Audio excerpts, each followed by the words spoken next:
ہوں آپ کا میزبان صابر شاکر وفاقی دارالحکومت اسلام آباد سے کچھ اہم ترین خبریں اور تازہ ترین خبریں ہیں، اور خاص طور پہ 2-3 خبریں ایسی ہیں جو کہ میں نے آپ سے شیئر کی اور وہ خبروں کی اب تصدیق ہو گئی ہے، ان کی بھی ڈیٹیل بتائیں گے۔ اور وہ خبر ہوگی اسرائیل اور فلسطین، اور اسرائیل کے وزیر اعظم نیتن یاہو نے جو بائیڈن کو فون کر کے یہ کہا کہ وہ یک طرفہ طور پہ غیر مشروط طور پہ جنگ بندی کے لیے تیار ہیں اور فی الفور جنگ بندی کرنا چاہتے ہیں، اس کا بیک گراؤنڈ کیا تھا۔ اور یہ بات صدر جو بائیڈن نے آن ریکارڈ یہ بتائی کہ نیتن یاہو کا فون آیا تھا اور انہوں نے غیر مشروط طور پہ فوری طور پہ جنگ بندی کی پیشکش کی تھی اور اس پہ ایگری کیا گیا تھا۔ اس میں بتایا گیا تھا کہ قطر اور مصر یہ 2 ملک تھے جو بیک گراؤنڈ میں کام کر رہے تھے، لیکن اب کویت کے ایک انتہائی سینئر جرنلسٹ بھی ہیں اور انٹلیکچوئل بھی ہیں، انہوں نے اپنی ایک ٹویٹ میں ایک بات کا انکشاف کیا ہے، ان کے اپنے سورسز سے کیا ہے، تو وہ کیا ہے وہ میں آپ کو بتاؤں گا۔ لیکن سب سے پہلے قومی سیاست، اہم ترین خبر۔ صورتحال یہ ہے کہ ایک بریک تھرو اس سینس میں ہوا کہ کانسپریسیز، آپ کو پتا ہے وفاقی دارالحکومت اسلام آباد پاکستان کی پالیٹکس، تو یہاں پہ سازشی کہانیاں بہت زیادہ ہوتی ہیں، اور یہاں پہ اگر آرمی چیف اور وزیر اعظم کی ملاقات نہ ہو تو یہ بھی ایک خبر ہوتی ہے، اور اگر ملاقات ہو جائے تو بھی یہ خبر بن جاتی ہے، اور اگر آرمی چیف اور وزیر اعظم کی ملاقات ہو اور اس میں TDISI موجود نہ ہو تو بھی اس پہ ایک سازشی کہانی شروع ہو جاتی ہے، کانسپریسی تھیوریز شروع ہو جاتی ہیں، اور اگر تینوں کی ملاقات ہو جائے تب بھی ایک نئی داستان شروع ہو جاتی ہے۔ پھر یہ بھی ہوتا ہے کہ جناب وزیر اعظم کی ایک اعلیٰ سطح کی بریفنگ ہوئی، اس میں DGISI تو تھے، آرمی چیف نہیں تھے، آرمی چیف تھے لیکن chairman joint chief of staff committee نہیں تھے، اس طرح کی باتیں ہوتی رہتی ہیں۔ پھر یہ بھی ہوتا ہے کہ فلاں ایونٹ ہوا، اہم ترین بریفنگ ہوئی، بند کمرے کا اجلاس ہوا، اس میں فلاں وزراء نہیں تھے، اور بجٹ سے پہلے تو خاص طور پہ یہ باتیں بہت ہی زیادہ ہو رہی تھیں۔ اور پھر JKT کا گروپ ہمارے وجود میں آیا، وہ بلیک میل کر رہا تھا۔ پھر اس میں اور بھی کیا کہنا چاہیے، جلدی پر تیل کا کام ہوا کہ یہ خبریں آنا شروع ہو گئیں کہ جناب پنڈی اور اسلام آباد کے فاصلے بہت بڑھ گئے ہیں اور آپس میں کوئی معاملات ٹھیک نہیں ہیں، JKT کے پیچھے بھی ہو سکتا ہے کوئی نہ کوئی خفیہ ہاتھ ہو۔ پھر ایک اور چیز، اور اسی طرح چودھری نثار علی خان کا معاملہ آ گیا۔ چودھری نثار علی خان صاحب حلف کیوں لے رہے ہیں؟ بہت ہی سادہ بات تھی جو کہ میں نے آپ کو بتائی کہ ایک آرڈیننس آ رہا ہے، اس میں نااہل قرار دے دیے جائیں گے جو 6 ماہ سے زیادہ حلف نہیں اٹھائے گا، اور یہی بات چودھری نثار علی خان نے بھی آج کر دی، اور ان کا حلف تو نہیں ہو سکا کیونکہ اسپیکر اور ڈپٹی اسپیکر نہیں تھے، جو کہ ایک نامعقول غلط بات تھی کہ اسپیکر اور ڈپٹی اسپیکر نہ بھی ہوں تو اوتھ ہو سکتا ہے، پینل آف چیئرمین کا کوئی بھی رکن موجود ہو تو حلف ہو سکتا ہے۔ لیکن آئی تھنک کہ چودھری نثار علی خان کو تنگ کیا گیا اور ان کو ڈسکریس کرنے کی کوشش کی گئی۔ وہ گئے، ایک ماحول بنا، پھولوں کی پتیاں نچھاور ہوئیں، پورے گروپ کے ساتھ گئے اور ایک ایونٹ کے طور پہ انہوں نے اس خبر کو بنانے کی کوشش کی، لیکن آگے گئے تو اسپیکر چودھری پرویز رائی صاحب وہ اس وقت قائم مقام گورنر ہیں، ڈپٹی اسپیکر راجن پور میں تھے اپنے حلقے میں، اور اسمبلی کا اجلاس پینل آف چیئرمین چلا رہا تھا، تو یہ وجہ بتائی گئی، لیکن یہ وجہ غلط تھی کیونکہ چودھری نثار علی خان پرانے پارلیمنٹرین ہیں، ان کو پتا تھا۔ پھر بعد میں اسپیکر کہہ رہا ہوں secretary assembly Punjab assembly Khan Muhammad Bhatti, انہوں نے کہا کہ نہیں یہ بات نہیں تھی، بلکہ ہائی کورٹ میں پیٹیشنز ہیں، ہم یہ دیکھنا چاہ رہے ہیں کوئی اسٹے آرڈر تو نہیں ہے، تو اس لیے ہم نے یہ 2 دن کے لیے مؤخر کیا ہے، ہم ان کا حلف لیں گے۔ پھر راجہ بشارت صاحب وہ وزیر قانون ہیں اور پنڈی سے ہی ان کا تعلق ہے، چودھری نثار علی خان صاحب کا تعلق بھی پنڈی سے ہے، آپس میں مخالفت میں بھی الیکشن لڑتے رہے ہیں کیونکہ مسلم لیگ نواز چودھری نثار علی خان ان کا گروپ اپنا ہے، پھر بشارت صاحب جو ہیں راجہ بشارت وہ کاف لیگ میں اور PTI میں، تو وہ بھی ایک وجہ بتائی جا رہی ہے۔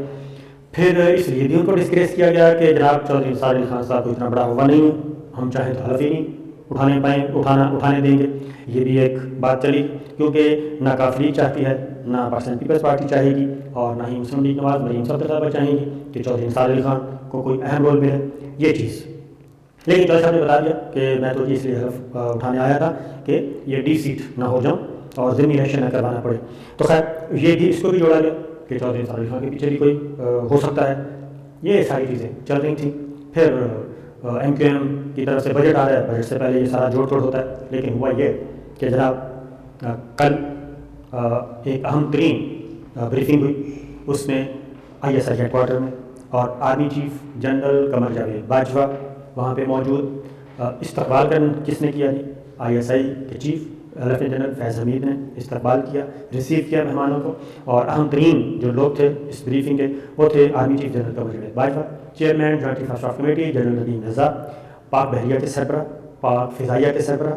اور اس میں تھے وزیر دفاع پرویز خٹک صاحب، وزیر خارجہ شاہ محمود قریشی صاحب، وزیر اطلاعات فواد چودھری صاحب، اور وزیر داخلہ شیخ رشید صاحب، یہ سب کے سب تھے، اور بند کمرے میں بریفنگ، اور اس میں تفصیلی بریفنگ دی گئی، اور کئی گھنٹے ISI ہیڈ کوارٹر میں گزارا گیا۔ اس میں جو گفتگو ہوئی، نمبر 1 اس میں تھا جی افغانستان، ویسٹرن بارڈر، مغربی سرحدیں، اور افغانستان سے امریکی فوجوں کا انخلا، اور انخلا کے دوران کیا سیکورٹی تھریٹس ہیں پاکستان کو، اور افغانستان میں انڈیا NDS را یہ کیا کھیل کھیل رہے ہیں، اور کون کون سے غیر ملکی کردار ہیں، غیر ملکی طاقتیں ہیں جو کہ افغانستان میں اپنا ایک ایجنڈا رکھتی ہیں، اور امریکہ خود افغانستان سے نکلنے کے دوران اور نکلنے کے بعد کیا گول کھلانے کا ارادہ رکھتا ہے، وہ بھی ساری چیزیں انفارمیشن شیئر کی گئیں۔ نمبر 1 ایجنڈا یہ تھا۔ اس کے بعد ایسٹرن بارڈر، خاص طور پہ انڈیا کے بارے میں، کشمیر کے بارے میں، اور کشمیر کی اندرونی صورتحال، اور کیونکہ ہوا یہ ہے اس دوران آپ کو معلوم ہے کہ DGISI لیفٹیننٹ جنرل فیض حمید اور را چیف کے درمیان کچھ نشستیں ہوئیں، اور انڈیا کی خواہش پہ ہوئیں، اور کچھ نشستوں میں جو اجیت ڈوبھل جو کہ نیشنل سیکورٹی ایڈوائزر ہیں انڈیا کے، وہ بھی موجود تھے۔ تو پھر یہ بھی چیزیں اس دوران کوئی ایک ایسے فورم پہ ڈسکشن نہیں ہو سکی تھی کہ جس میں تمام اہم وزراء موجود ہوں، ایک پالیسی میٹر، تو یہ چیز بھی، یہ موضوع بھی زیر بحث آیا، بلکہ بریف کیا گیا خاص طور پہ سول ملٹری لیڈرشپ کو کہ جناب اس وقت ریاست پاکستان اور اس کے تمام متعلقہ ادارے ایک پیج پہ ہونے چاہیے، کوئی کیا کہنا چاہیے، کنفیوژن نہیں ہونی چاہیے، کوئی کمیونیکیشن گیپ نہیں ہونا چاہیے۔ تو یہ بھی ایک موضوع اس میں ان ڈیٹیل ڈسکس ہوا۔ ظاہر جو ہوا وہ ہم نہیں بتا سکتے، کیا سائیاں بھی نہیں کر سکتے، اور اس میں یہ کیسا نیشنل سیکورٹی کا ایشو ہے تو اس پہ زیادہ کشائی نہ کی جائے تو زیادہ بہتر ہے۔ پھر پرویز خٹک صاحب تو موجود ہی تھے، وزیر خارجہ شاہ محمود قریشی، ان کو بھی انہوں نے خاص طور پہ اپنا کامیاب جو وزٹ کیا اقوام متحدہ کا، ترکی سے ہو کے آئے، ترکی کے وزیر خارجہ، ترکی کی لیڈرشپ کے ساتھ، پھر اقوام متحدہ میں ان کی ملاقاتیں ہوئیں کچھ دیگر وزراء خارجہ کے ساتھ، اور وہ ساری کے ساری انہوں نے اس فورم پہ بریف کیا، اور اس پہ بھی اظہار مسرت کیا گیا کہ پاکستان کی جو مڈل ایسٹ کے بارے میں اس وقت کی جو سفارتکاری تھی اور خارجہ پالیسی تھی وہ بہت ہی کامیاب رہی، اور پاکستان ترکی نے مل کے اور یہ سارے جو امور نمٹائے، جنگ بندی ہوئی، یہ ساری چیزیں آ رہی۔ اس کے بعد اس کا ایک سیاسی فائدہ بہت زیادہ، اور سیاسی فائدہ بھی ہوا گورنمنٹ کو، اور کیا آسرائیاں بھی، افواہوں کا بازار جو گرم تھا اس نے بھی دم توڑا۔ وہ یہ تھا کہ ایک پیج پہ ہیں نہیں ہیں، اختلافات ہیں نہیں ہیں، تو اس تفصیلی اجلاس کے بعد مفصل طور پہ یہ چیزیں بھی، افواہیں بھی دم توڑ گئیں۔ تو میرا خیال ہے کہ تمام اندرون ملک اور بیرون ملک یہ میسج جا چکا ہے کہ پاکستان کہاں کھڑا ہے، پاکستان کی سول ملٹری لیڈرشپ کہاں کھڑی ہے، اور ایک پیج ہے یا نہیں ہے۔ پھر اس میں ایک اور چیز بھی زیر بحث آئی، وہ یہ ہے کہ پاکستان کے جو سعودی عرب کے ساتھ تعلقات جو دوبارہ سے از سر نو شروع ہوئے ہیں، بحال ہوئے ہیں، ان پہ بھی بات چیت ہوئی، اور چائنا خاص طور پہ موضوع بحث رہا، اور یہ بات بھی متفقہ طور پہ تھی کہ پاکستان کے جو اسٹریٹجک پارٹنر ہیں ان کے ساتھ پارٹنرشپ مزید مضبوط کی جائے گی، سی پیک آب و تاب کے ساتھ مزید برق رفتاری سے دوڑے گا۔ اور اس کی وجہ بتا دوں کہ چین کے صدر کا وزٹ ڈیو ہے، اور وہ باوجود وزٹ ڈیلے ہو جاتا ہے، تو اس کے آنے سے پہلے بھی کچھ انتظامات، کچھ امور ہونے ہیں، کیونکہ فوری بات پھر یہ بھی ہوا کہ چین کے سفیر کی وزیر اعظم سے ملاقات بھی ہوئی، اور اس ملاقات میں بھی کافی باتیں ہوئیں، اور خاص طور پہ اس میں جو مڈل ایسٹ کی جو پالیسی، مڈل ایسٹ کی جو سچویشن تھی اسرائیل فلسطین، اس میں جو چین کا مثبت اور ایگریسو ڈپلومیسی تھی، اس پہ وزیر اعظم عمران خان نے ان کا شکریہ بھی ادا کیا۔ تو یہ وہ چیزیں ہیں جو کہ اس وقت زیر بحث تھیں۔ تو میرا خیال ہے کہ جو میسج گیا ہے وہ میسج یہی گیا ہے کہ اس وقت جتنی بھی افواہ سازیوں کا چل رہا تھا بازار، اور خاص طور پہ شہباز شریف صاحب کی ضمانت کے بعد بھی معاملات کچھ ایسے ہوئے کہ وہ کیا کہنا چاہیے کہ افواہوں کا ہی میں تو کہوں گا کہ بازار گرم ہوا، اور بلا وجہ کہ جناب یہ ہو گیا وہ ہو گیا۔ تو یہ ساری سچویشن پہ یہ جو میٹنگ تھی بہت مؤثر رہی، اور اس کے علاوہ یہ بھی ہوا کہ کیونکہ ایئر چیف کا ہونا، نیول چیف کا ہونا، chairman joint chief of staff committee کا ہونا، یہ ساری باتیں، پھر اہم ترین وزراء کا اس میں موجود ہونا، یہ وہ باتیں ہیں جس کے بعد ایک کسی بھی جب اہم مسئلہ ہوتا ہے، اہم موڑ ہوتا ہے، اہم فیصلے کیے جاتے ہیں تو تب اس طرح کا ہوتا ہے۔ پھر اسی دوران محمد یوسف کی بھی نیشنل سیکورٹی ایڈوائزر ہیں اس وقت وہ پاکستان کے، ان کی بھی نیشنل سیکورٹی ایڈوائزر امریکہ سے بھی ملاقات ہوئی جنیوا میں، اور اس میں بھی کچھ چیزیں زیر بحث ہیں۔ لیکن آج کی میٹنگ میں کچھ ایسے، یعنی کچھ نہیں بلکہ وہ کیا کہنا چاہیے، کچھ بھی نہ کہا اور کہہ بھی گئے۔ بہت کچھ میسیجز تھے، بہت سارے پیغامات تھے جو پہنچ گئے جہاں جہاں پہنچنے تھے۔ تو دوسری خبر جو میں نے کہا تھا کہ آپ سے شیئر کی تھی، اچانک جنگ بندی۔ تو اب کویت کے ایک انٹلیکچوئل ہیں ڈاکٹر عبداللہ النفیسی، انہوں نے ایک ٹویٹ پہ، ان کے لیے تقریباً 25 لاکھ فالورز ہیں، اور انہوں نے ایک ٹویٹ کی۔ ٹویٹ انہوں نے یہ کی کہ اسرائیل نے جو اچانک جنگ بندی کی وہ کیوں کی، اور ان کا یہ کلیم ہے اپنے سورسز سے کہ جناب پریزیڈنٹ جو بائیڈن نے نیتنیاہو کو انفارم کیا تھا کہ پاکستان اور ترکی نے جارڈن اور عراق سے رابطہ کیا ہے، اور جارڈن اور عراق کے ایئر بیسز استعمال ہو سکتی ہیں، اور اگر یہ جنگ طویل ہوئی تو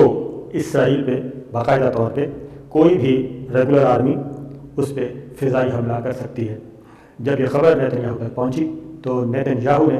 اور امریکی صدر نے بھی ان کو یہ ایڈوائز کی کہ فوراً آپ جنگ بندی کریں اور ایسا کوئی جواز پیدا نہ ہونے دیں۔ تو اس کے بعد نیتنیاہو نے فوراً جنگ بندی کا اعلان کر دیا غیر مشروط طور پہ۔ تو یہ ان کا ایک کلیم ہے، تو میں نے بھی اپنے سورسز سے چیک کیا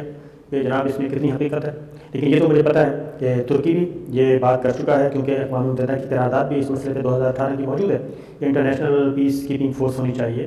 اور وہ فلسطین میں جائے تاکہ یہ اسرائیل جو کچھ حرکتیں کرتا ہے ہر 6 ماہ کے بعد، سال کے بعد، 2 سال کے بعد، اور ایک حملوں کا سلسلہ شروع کر دیتا ہے، اس کو روکا جائے۔ تو یہ باتیں چل رہی تھیں، لیکن یہ بہرحال ایک ہے کوشچن کہ آنن فانن ایٹ 11 تھا یہ فیصلہ ہوا۔ اس کا مطلب ہے کوئی نہ کوئی انفارمیشن ایسی تھی اسرائیل اور امریکہ کے پاس، وہ کسی بھی ملک کی طرف سے ہو سکتی ہے کہ ان کو کچھ دھڑکا سا لگا ہوا تھا، اسی لیے فوری طور پہ یہ جنگ بندی ہوئی۔ اجازت دیجیے۔